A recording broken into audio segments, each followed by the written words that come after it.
overall, except the ones we bought ourselves. I bought one for £1 before the war, and I bought that as often as I could. We used to be provided with the Sidcut suit, which is a great big clumsy affair, designed really for open-air cockpits, with fare around your neck and that sort of thing, which we didn't wear. And we were also provided what we call goon skins, or Sidcut suits, which are far too bulky. And then we provided the goon skins and things that were over our heads, we were when you turn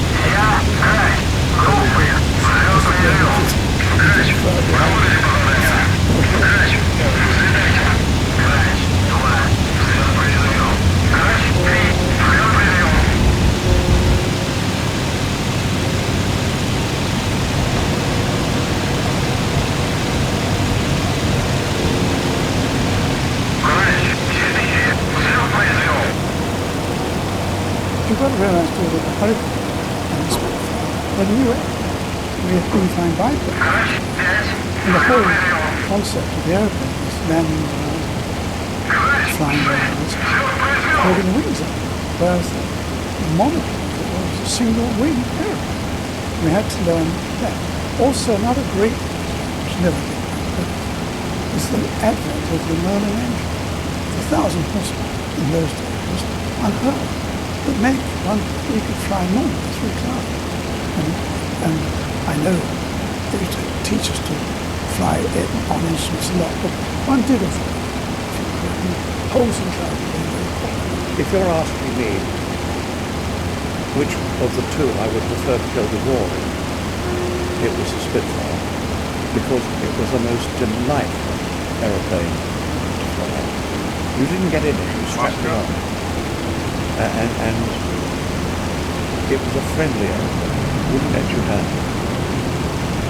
I taxied out past Spitfire up in its nose, took off, very marvellous. You felt you could fly it really happy life. I loved it. It was lovely to fly. It had two disadvantages. Well, one disadvantage which two different things. One was that if you tried to pull up after you landed, because you were short run on that grass and doing it, many people picked up on the nose because the central gravity was so near the wheel. The other thing was that you couldn't see straight ahead on the ground. People had to collide on it. And in the air, the disadvantage was that you really couldn't. If you had to take a deflection shot or anything like that, 15 degrees or more, you wouldn't be seeing it. If you were taking a correct shot, you wouldn't be seeing your target at all. Because it would be underneath the nose. The amount of lead you have to give on it would be underneath the nose. And there again, I think, one reason why Hurricane pilots perhaps scored as many as they did compared to Spitfire, that they could see what they were shooting at. But the Spitfire pilot couldn't unless he was more or less behind. It was a completely new aircraft, new concept of flying too. We had to learn it. We had to learn this tremendous power which we had in front of us. But the takeoff on a Hurricane, in those days we had fixed two-wing props, no variable pitch. It was a very long takeoff. Especially in those days we had flame cameras, which not generally remember, meant the engine cut out once every 400 takeoffs. Cut out for a few seconds and picked up. You hoped. Sitting in the Hurricane, you were higher up and you got a good view for taking off or landing. It was a very stable aircraft. It could take a lot of punishment. It could take a lot of machine gun bullets through the fuselage and the wings and still fly. The nearest comparison that we give you is Hurricane was a thoroughbred horse. And the Spitfire was a racehorse. That tells you everything. And the Spitfire was the most beautiful thing to fly. But I think for my fighting, well, most of my fighting is done in plane, I'd rather have that. But when you're in a dogfight, and the enemy trying to shoot at you, you do awful things to them. Things the airplanes never designed for. Because it's far better to live. We knew that the Hurricane versus the 109 what was the best altitude? The best altitude was about 10,000 feet, as far as we were concerned. And that's the height that we flew at. And what we knew of the hurricane was that if caught out, if you went around in circles, you could fly out of range and keep out of range. I mean, the Croydon, we take off as a squadron because it was a grass airfield. So we did all 12 airplanes lined up right across the airfield, wonderful sight. And all 12 hurricanes would get airborne at the same time. So, and then form up into your fall bits and climb up together. So it was quite efficient in that respect, but not as good with the 109 stuff. Heinkels, where we saw a lot of them, were difficult to shoot down, and we always felt that the Hurricane did not have a heavy enough gun. The 303, we had 8 303s firing 20 rounds a second per gun. They were all armor-piercing in century, and you could see things exploding from the aircraft's wings, but a lot of the time they did not appear to be doing any damage. The 8 machine guns that we had with the Hurricanes and Spitfires out in the wings there, they had to be harmonized, and there were 2 harmonizations that were discussed by ourselves and by the armourers. One was spot harmonization, to get as many bullets into one small area as possible, or to spread the overall area. The guns on the Spitfire only lasted about 13 seconds. So you tended to fire 1 second, 2 seconds. That's good. But there was an awful lot of ammunition that, a lot of rounds off at that time. You had 2,400 rounds. It's about 300 rounds per gun. And that was just about 30 seconds. But an awful lot of lead flies out. If I had to get an aim like this, if I was close, these facts have all got to be always be on the move. You can see it turn inside, and you've always been able to turn inside more quickly than and get up high, and must be high, and then trap in the sun, as far as you're concerned. And if you're attacked, once the bullet flew, get out of it. Get out of the way, I should say. Not get out of the way.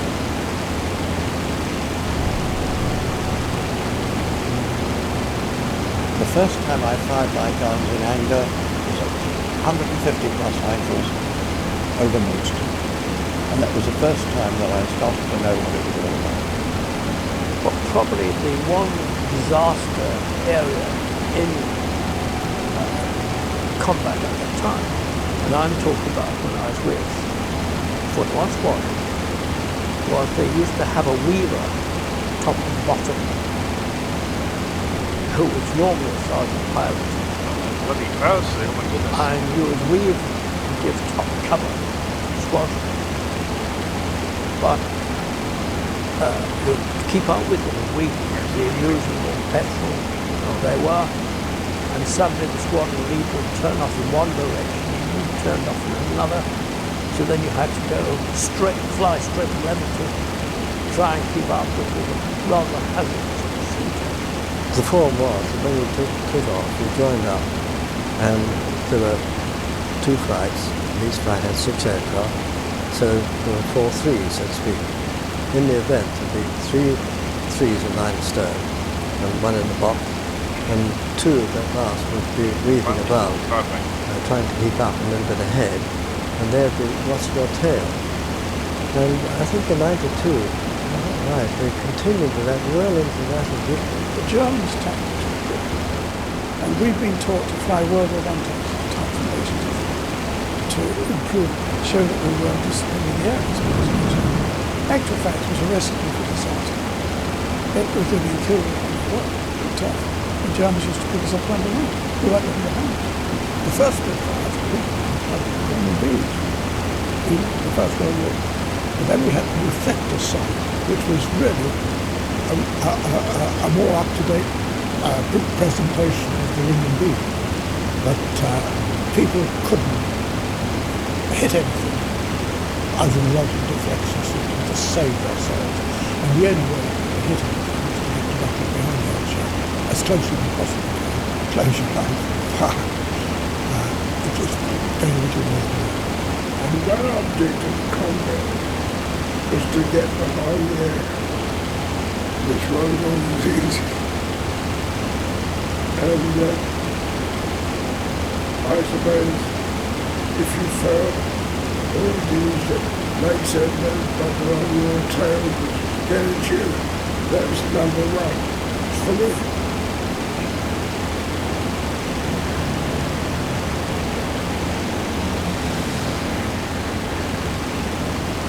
You had to get into about 250 feet, which is very close from there and fairly bumpy because you got into the slipstream, obviously. But that was the only doctrine we could get in close and as little as possible, but effectively as possible. I was able to pull my guns into one point, and the nearest I could get right in the was 167 meters. And I did it. Because I reckon the only way to make it through was to get very close. In one case I shot a handful of 111 and the seventh burst of oil. I think I blew my ammunition. And when my 50 year got to Cleveland, they thought that during that handful of 111 orders had blown it. Which idea had loose one? Knowing your aircraft and what was capable of one of the primary requirements, so that was a good fighter pilot. I think it is essential. Don't hang around the skies, congratulate yourself and so on. Never fly straight level in the combat area. Get in, hit the bombers hard and get out again. Don't and keep your eyes open all the time. That's the basics. And if you did that, then you get a better chance of doing your own. The technique was, as the 109s dived down on you, you did an inverse turn. You put your foot across and you did a flick roll. And that almost immediately meant that the Messerschmitt was then in front of you. And I shot down 2 Messerschmitts that way. In those days, we used to perform at 3:30 in the morning. Breakfast at Portland, where we used to be able to have breakfast. And then it was darkness first. In the end, you didn't think about it. You were tired. I could always see dawn rivers. I can see the Spitfire standing in the gloom dispersal. I can hear the airmen, the tank of petrol powered, and I remember sort of looking up at the sky and thinking, it's going to be a lovely day. Oh God, another day. The raiding started at daybreak, dawn, and the first squad around the raid was marched up there. So one flight would be to go on readiness at dawn. It was numbers of you just sort of knew you were the head of football. When we were in Northfield especially, there used to be a lot of information from sector ops on the state of the enemy. Because the enemy was taking off in northern France, and of course the bombers used to take about an hour to get to height. So they would gradually form up in northern France or northern Belgium, and it would appear on our radar screen, sector's radar screen. We used to get that information. And that was really the most apprehensive part of our flight. The fighters took off a little later because they then had to form up before they could come across to England. So it was the period before that when we were having these messages asking us what was happening, 20, 30, 40, 50, 100 plus, 150 plus, my God, when we told the loss, where do we start? And eventually we were scrapping. Now, as soon as we were scrapping and the fighting started, didn't get the which I know. was too busy avoiding the planes flying next to it and looking for the enemy and getting out of the way of the attack. The attack would come out in sheets all over the place. That was just enough as we were hit by the enemy. No reaction, it was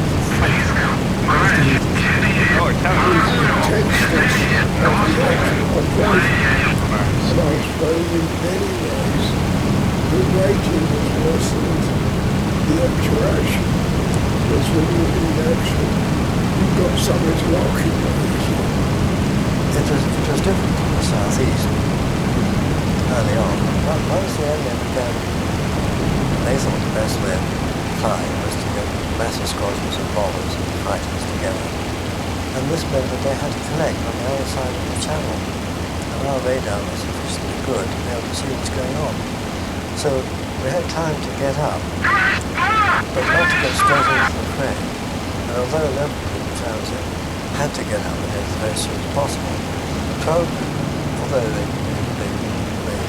buzzed because they didn't get into the fray straight away, they did have the opportunity, if they were sent off, to fly back and gain height and then get them either over London or on the way home again.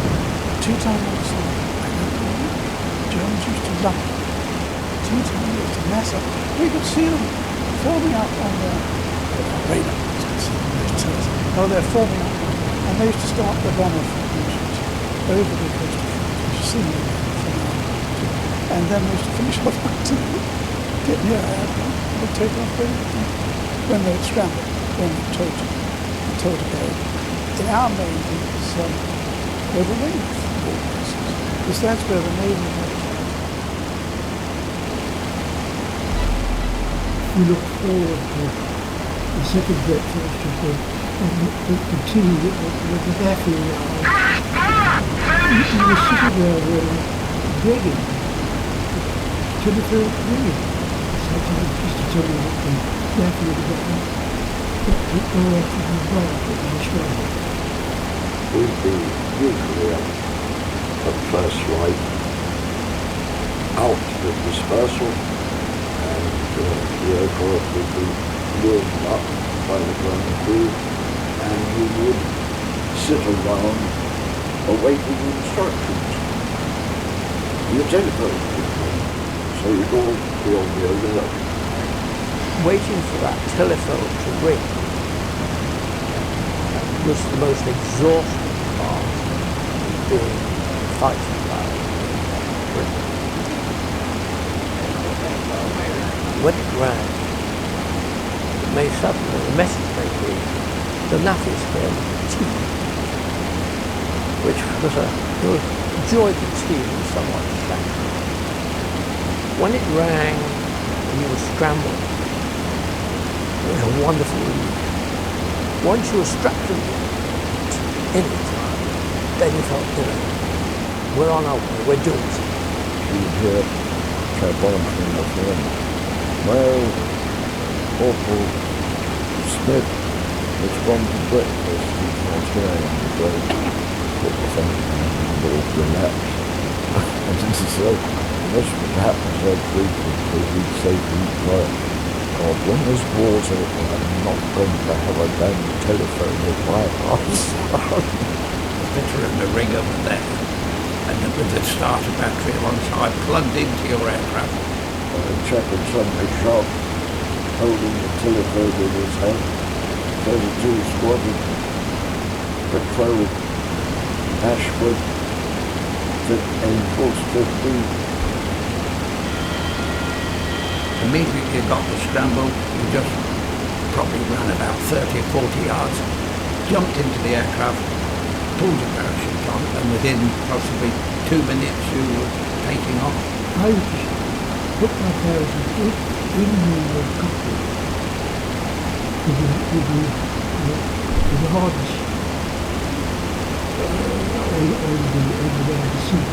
It used on the port wing, just well, you walk up and under it, grab the two straps, put away, fell on your back, bit came round to the ear, click, click, bit bent down, strap between your legs, and click, click, and you're finished. On occasions, of course, we did sit in the aircraft. We were brought to what they call readiness, sitting in your aircraft. And we were sitting there with the parachutes on, the helmets on, and just sitting there as I'm sitting here now, sitting in the aircraft. And then you get the signal to scramble, because somebody, a very pistol would fire a signal, the light would go up, and you go up. Sometimes it would be a flight, section takeoff, flight, or even a squadron takeoff. And you were concentrating on, well, getting out onto the airfield, getting into formation, taking off, settling down and formating on your section flight commander and so on. Wondering what the hell was going to happen. You didn't know. I mean, every time you scrambled, you didn't know whether you were going to get involved in that thing or not. Quite often you didn't think that. The feeling is always there that life is going to get a bit dicey. Fear, the unknown, is the unknown. So, as you got more experience, the fear something diminished. But with the average pilot, I don't think ever lost fear, because no one. It was awful. But no other way to put it. You suddenly found yourself up against a nuclear science. I'll give you one example. 6 of us ran into 40 Radio 87. We shot them 49. And they ran off. No, as we left, we were out of ammunition. Another 150 Radio 87. It was that feat. We were never overawed. We were certainly not. It seemed like a lot of calls were seriously. The section wanted over its own to take off the flyers and so fly up and down looking, and then eventually they say, no, forget it, it's all finished.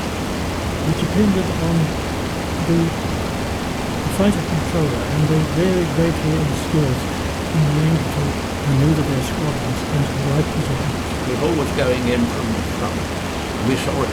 In the distance you'd see a big black cloud. It looked like a thunderstorm, but it actually was a formation from the T-1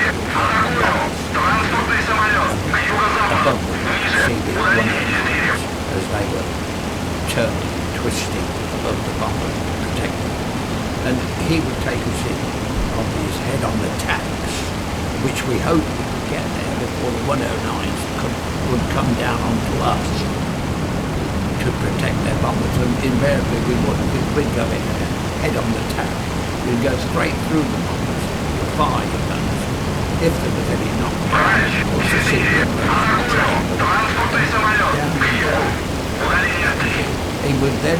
you'd then be attacked by the 109s, and it's a matter of looking after yourself then. Because every man really for himself then.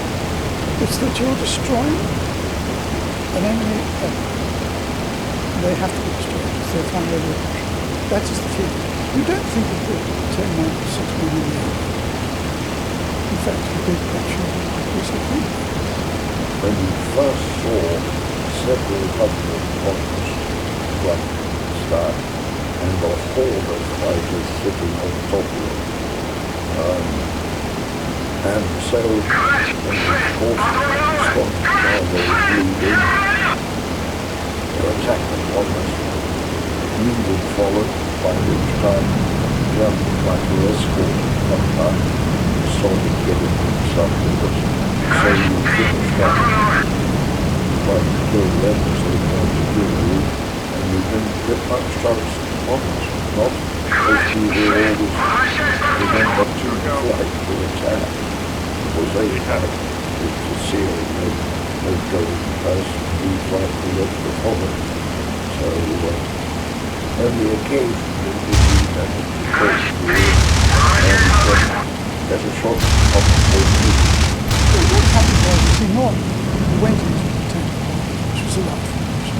We shot down one, if we could, leader of the section, because that did make it. We didn't make it. But we shot down, and as you were doing that, one of the escorting fighters come on you, and then you peel up to the old back attack. And or sometimes over 2 or 3 of them. Without a doubt. But then again, my own experience was that they just dove away. I don't remember how much that lasted very long, because eventually he'd get on his tail and then he'd dive away. In fact, my squirrels are generally well-aligned, and they always want to get away. Funny enough, they didn't want to engage. So you either caught the tail, didn't have much option, or you went too low before you caught him. Or you got a shot or two and then away you went. And you'd be very lucky if you're already behind. You know, had several going full ball going around. And sometimes occasionally, mostly not. And we were jumped by the 109 down in the sun. This was this tight formation business and so on. And the first we knew about it was frantic shout, break. With plenty to do. As I say, you didn't sit around hard, you just broke. And the 109s came down and shot down to somebody else. And I went down and pulled out the dive, looked around, and then a hairy thing with a 109, flying straight level and heading south, going home. And I probably thought, I don't know, but I got straight behind him and shot him down. He could have been one of the ones that had attacked us and had done this, thought, well, it's all over and done with, now I'm going home. So, as I say, no matter which side you were on, you couldn't afford to attack. The sky is very large, because you've seen these things going on 1 minute, 20 seconds later you wouldn't see them. For some reason, they're only got big black clouds at the bottom, you'd see those going on. But the sky would empty very quickly. It's certainly true that when you go into the first 2 minutes, you're very vulnerable. When I first went in back, I was on a very steep run. I was ready to fly the aircraft. And endeavoured to learn how to shoot. And certainly in my earlier flights, someone said, shouted, you're great, that will be attacked. And I broke, steep turn, left to right. And I found myself completely alone in the sky, not even an enemy aircraft in sight, let alone any of my rest of the squadron. It's still the difference when you come up through the cloud without looking around, you know you're throwing out around you, even without seeing it, and you're conscious of it. You're aware. As war progressed, I can one became more aware. It was during this period of complete ignorance, not knowing what's happening, becoming aware, where of course you lost them as pilots. If you got over that steep learning curve, used to be far better chance of surviving. Some people are temperamentally unsuited. You have, in any squadron, you have groups of people. You have people who are very good at it, people who are not so good, people who are never aware of what's going on around them, and people who just don't understand. Those people just disappear. Nobody made a fuss about it, they just disappear. Now, I remember flying back when I finished my ammunition at some 1,000 feet or so back to Vancouver. And it was the only occasion, I think, where I really felt a thrill about my trail. I've got some bastards. And that was it. The rest of the fight wasn't a particular thrill, but I felt that I'd done something. At the late stage in Battle Britain, we were privy to the orders that were going out to Luftwaffe overnight for the next day's race. And if you made absolutely full use of it, you couldn't get it in. So what they did was this Jim Crow from The unit that I had volunteered to join was called Jim Crows.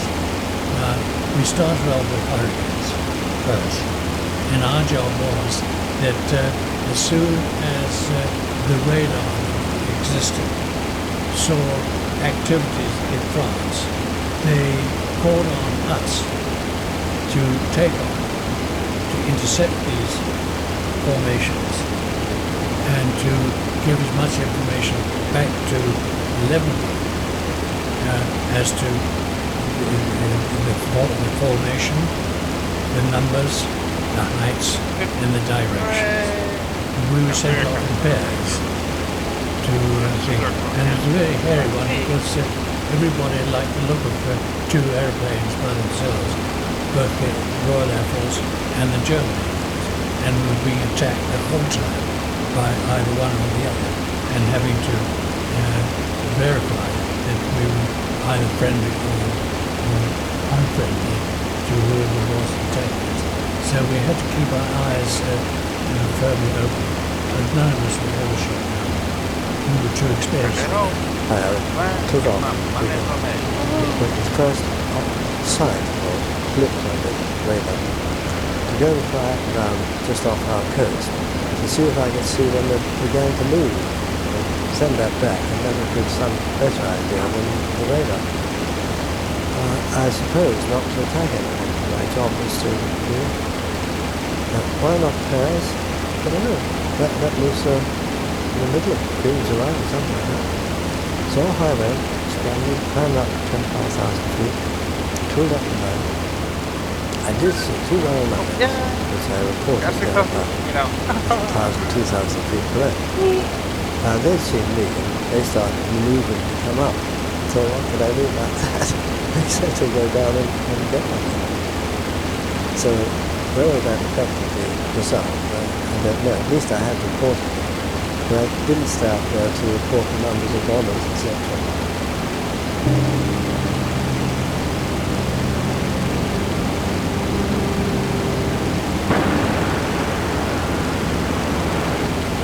We were going happily along, and suddenly, thump, thump, thump, traces coming through. I have recollections that seem to me of traces coming under my armpits and going out to the front of the aircraft.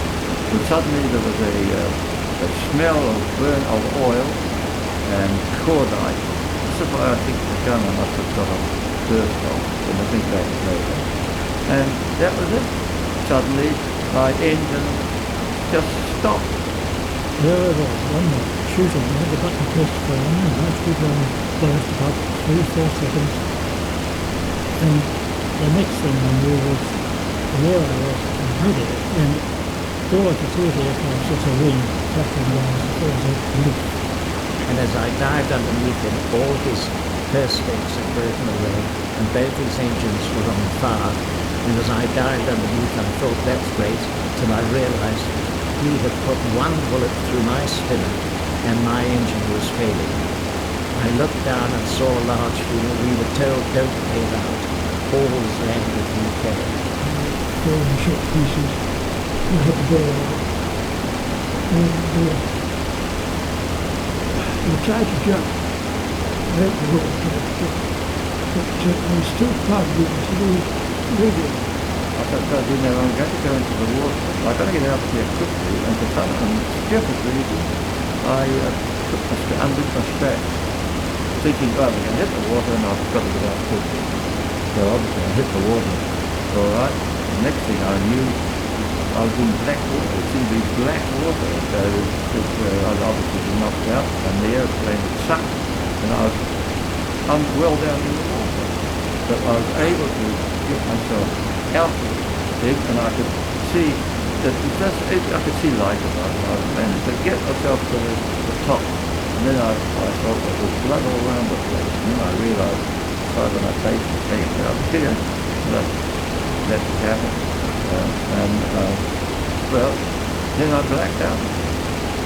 I was in the water for quite a while.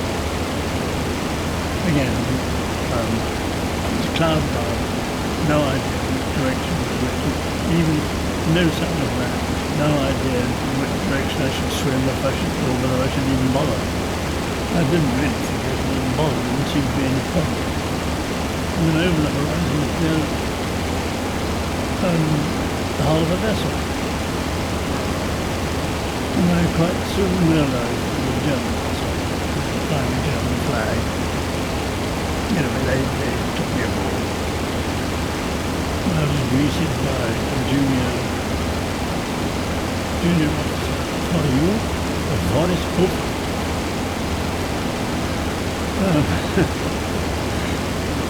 He was quite right. I got canopy open, all ready. The canopy open. All I did was pull the clip, lifted myself up and out. I came up and cork out of the bottle. You didn't have to climb out. You didn't climb out of American Spitfire fighter aircraft. You just eased yourself out of the seat and the slipstream of the aircraft would pull you straight out. I had no clue where I was, and it was turned out flat. And it wasn't to eventually I got too bad. I realized I was over the sea. So as I went down to see the coast drifting further and further away. And finished up, because I landed in the sea, about a mile off shore. And I landed in this enormous field, jumped out of the cockpit, and a bloke was rushing up at me with a pitchfork saying, "I'm going to kill you, you bloody German." And he rushed at me and was chasing me around the Hurricane, when fortunately the army arrived. I'm happy my airplane was lost because my friend Clean was shot down. He came down by parachute too. But the army did a better job. They killed him. He fell into somebody's back garden and he died in somebody's arms. I went with him to parachute, carried away, and I had to blow up, to keep myself above water, had to blow up on my wrist. No CO2 drops in those days, or compressed air drops. And blowing, nothing was happening. I realised the bird of the wires was split. And what buoyancy I did get was from K-pop pads inside, built into the room, built into the whole wrist.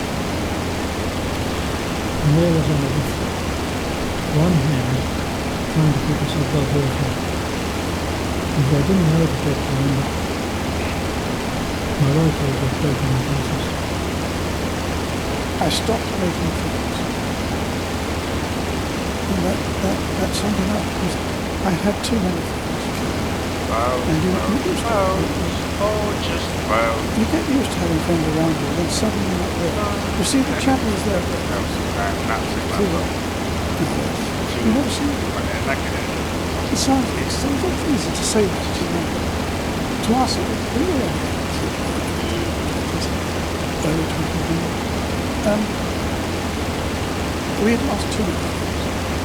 But we were sure that it was very accurate because we lost a lot of people.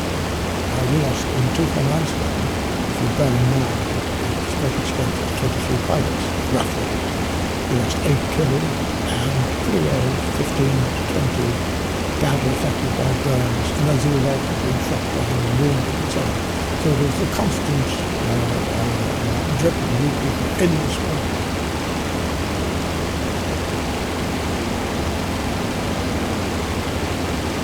I didn't realise I was part of history. I was just someone trying to do my best and survive.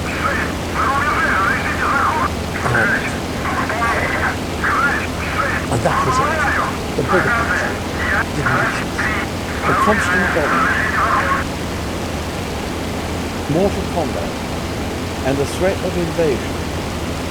In September 1940, those things were very real indeed, believe me.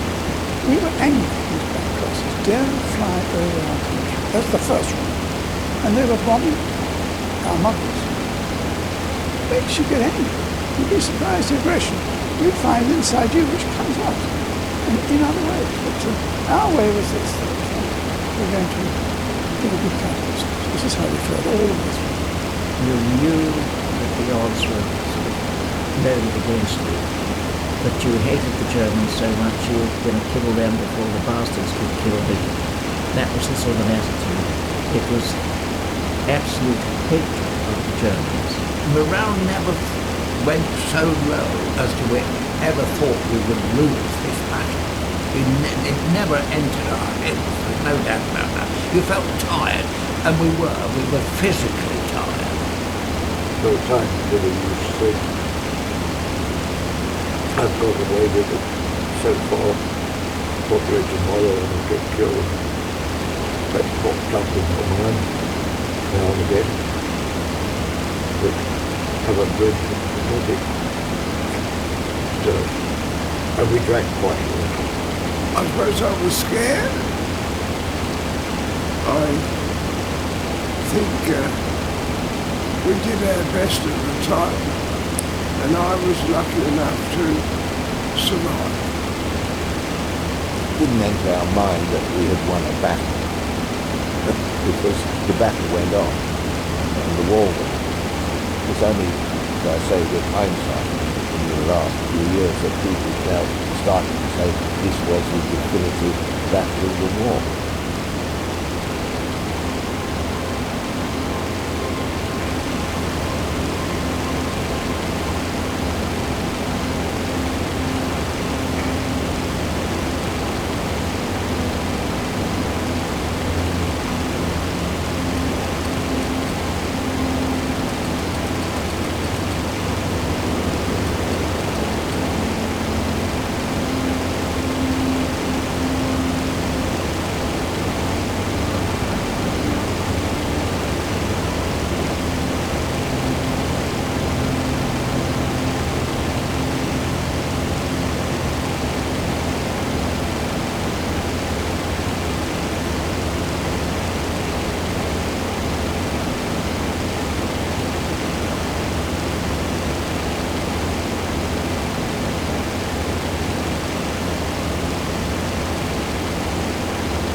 fairly successful mission, I do believe it. Okay, we got hit at all.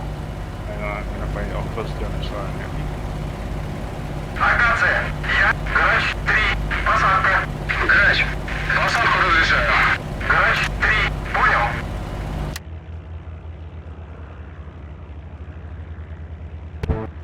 Yeah, we did that.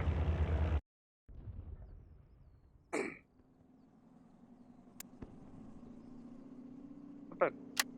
Fix the map.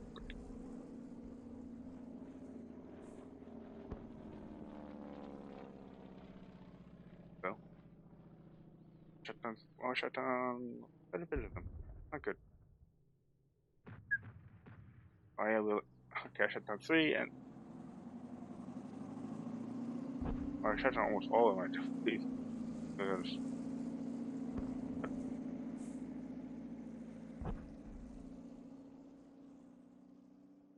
Oh, okay. That was a very successful day, I guess. Excellent. Very good.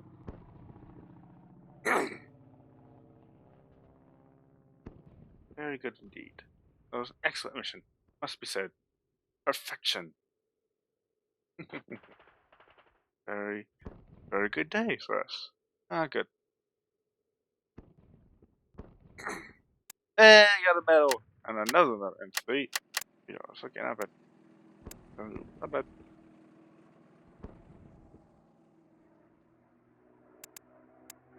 We lost. Oh, we lost her. Oh, man. Oh, man, we lost one of our guys. And the chief died. Oh, well. Oh, shut down all of them at least. Something.